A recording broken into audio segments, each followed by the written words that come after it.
At the end of a long, tiresome day, I stood in my kitchen and poured boiling water into a cup. I dropped in a tea bag holding orange peel and spices, then seated myself on the living room couch.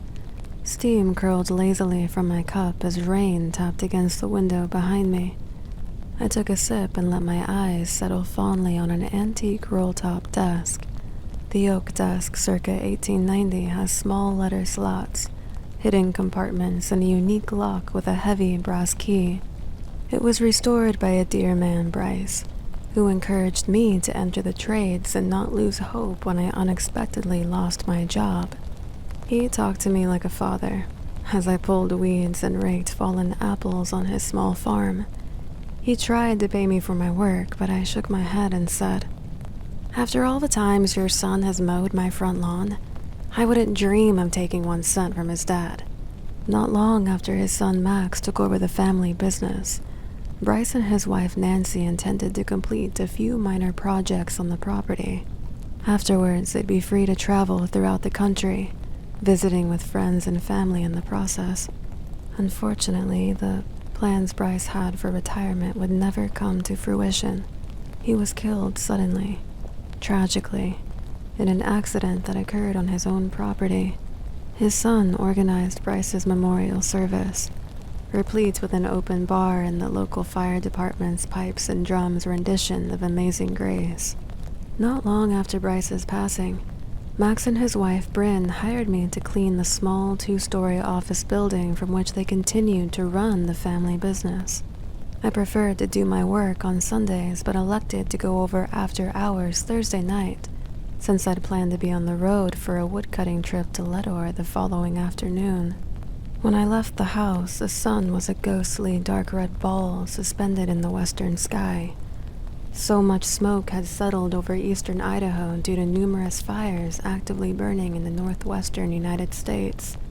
When the sun is just above the horizon, it bathes this woodsy Idaho town in a deep orange glow. As I drove the short distance from our house to the office building, the unnatural light seemed to settle a blanket of uneasiness across my shoulders. I wasn't so uncomfortable I couldn't continue with the task before me, but it was as if my senses were unusually heightened. I pulled into the parking lot just as one of the electrical engineers, Sterling, I call him Stewie, was locking the door behind him. It was 8:30 p.m. Usually Stewie is the only one I see after hours. When I clean the office at night, it's somewhat comforting to know he's upstairs drafting schematics on his computer. Not that Stewie is some sort of knight in shining armor, but when he's around, it's the same comforting reprieve Alfred Hitchcock wrote in his stories, breaking away from the suspense long enough to allow the viewer to catch their breath. I told Stewie good night and let myself into the office. With the doors locked behind me, I surveyed the entryway. Kara's desk is the only desk you encounter when you walk through the front door. Kara is Bryce's sister. All was quiet in the entryway except for the low hum of a water cooler across from Kara's desk.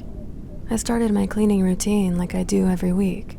Walk through the office to activate the lights since all of them are on motion sensor, then start in the kitchen, stocking the refrigerator with beverages from the storeroom. The upstairs only has 3 offices and a crawl space. On the first floor you have the main entrance, Kara's desk to the left and small 2 offices to the right.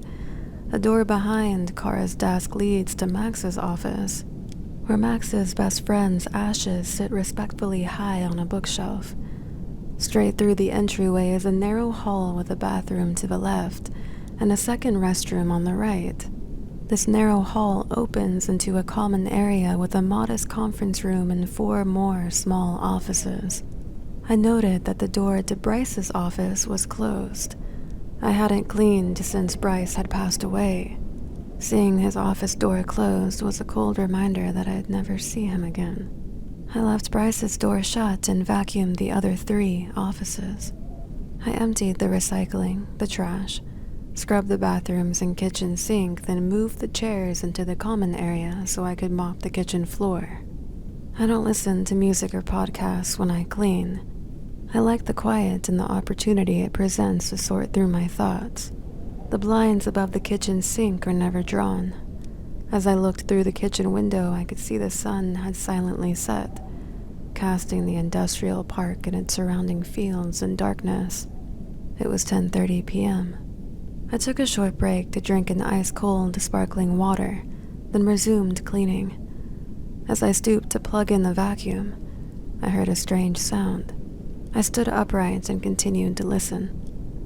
The noise could best be described as a labored breathing. It was a little difficult to listen. Someone was obviously struggling to get air into their lungs. The irregular breathing stopped for about a minute, then started again, just as loud and disturbing as when I first heard it. It was such an obvious auditory intrusion to the relative quiet of an empty office that I dropped the cord of the vacuum and started down the narrow hall to see who would come in to work this late at night. I thought to myself, any second now, someone is going to walk around the corner, hacking that congestion out of their lungs, blowing it out of their nose. But there was no one there. The lights had gone off in the back half of the building because there was no motion from my cleaning to keep them lit. I suddenly felt vulnerable. I had cleaning products, bags of trash, and a mop and a bucket strewn across the common area. I couldn't just walk out and leave everything. Then the light in the office to my left came on. That office was empty, as was the office to my right, a fact confirmed when its light mysteriously popped on too. I hurried down the hall and back into Bryn's office. Her motion light had been shut off. I felt I had an advantage, waiting in the dark, observing with the entryway well lit. I was quiet, motionless as I intently listened. Suddenly I heard the floorboards creak right above me, as though something was walking across a second-story landing. 4 or 5 steady steps. Then silence. It was then that I texted Allie, summoning the courage to get the trash from upstairs. After waving my arms in front of every light source illuminating the empty offices, I quickly gathered the trash and recycling. I didn't vacuum. By this point, I didn't want to be distracted by noise. I just wanted to put the cleaning materials away and go home. And that's exactly what I did. The next morning, I met Bryn at the office. As she walked me around addressing additional responsibilities she wanted me to address, she asked whether I liked the job. I responded in the positive, then paused briefly before asking, "Hey, have any of the other employees ever reported hearing strange sounds in the office at night?" A wide grin spread across her face. "Why? What have you heard?" I relayed the events of that fateful Thursday night, and she shared that Stewie had complained about objects moving around his office. Oddly, I found this comforting, even if it was Stewie.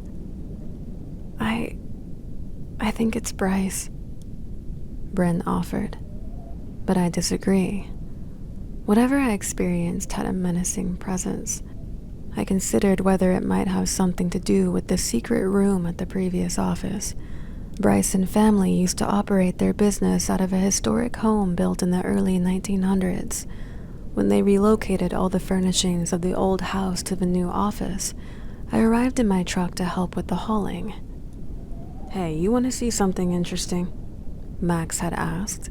He led me to a small room with one door and no windows. There was no light, but I noted dripped red candle wax and strange symbols etched into the floor. If anything was haunting the office, it was a result of whatever happened in this room. Although the office cleanings, I continued to test my nerves with the labored breathing, footsteps, noises in crawl spaces, office machines popping off and on, and the unexplained crashing sounds. My last night as a cleaning contractor was a bit different. I went over about an hour before dark, and the office took on its familiar eerie feel as the sun was setting. I cleaned the upstairs while I had daylight, since it's the second story that gives me the creeps.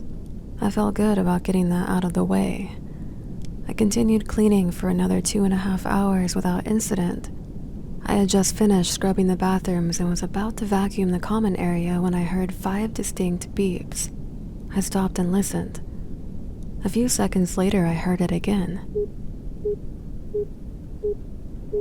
It wasn't a strange noise necessarily, I'd heard it before. 5 beeps sounded when I activated or deactivated the alarm system. By this time, it was late at night. I couldn't see the entrance door, so I discreetly tucked a pistol in my pocket and moved to the front of the office to investigate. When I got to the front door, the 5 beeps sounded again. No one was there, but it was as if someone kept punching in the security code. I started to think that maybe someone was trying to hack the system. Just then I heard another unexplained crash coming from the back of the office where I had just started to vacuum. I sent Max, the office owner, a text and told him about the alarm system and then asked him if anyone was in the office. Max has security cameras he can access from his phone. Max confirmed that he could see me but nobody else in the office. I went through the office myself, with the exception of the upstairs, and found nothing, not even an explanation for the crashing sound. All I had left to do was vacuum the common area, but didn't want the noise to put me at a disadvantage. I needed to hear if someone was sneaking up behind me. I quickly vacuumed. Trust me, if I'd had a Roomba, I would have just turned it on and left. I hit the off button finally and listened. It was deadly quiet. No hum of the refrigerator, no water cooling, bubbling, no heater, no office machines, nothing. Then the 5 beeps sounded again. I quickly wound the cord around the vacuum and wheeled it to the storage closet. In between beeps, I set the alarm and hurried out into the night. Before jumping into the truck, I checked the back seat. Clear. I got in and turned on the headlights. One headlight had burned out, so the light that fell across the pitch-black empty fields was a dim, yellowish glow. I backed out of the parking area but hit the brakes at the exit. I thought that I really should just drive along the back of the office to ensure no one was trying to break in. So I drove past the rear of the building, but much to my relief, I found nothing. It wasn't until I pulled into my well-lit driveway when my jaw relaxed and my pulse finally slowed. The dread, the anxiety, the foreboding presence in that office was over, at least for me.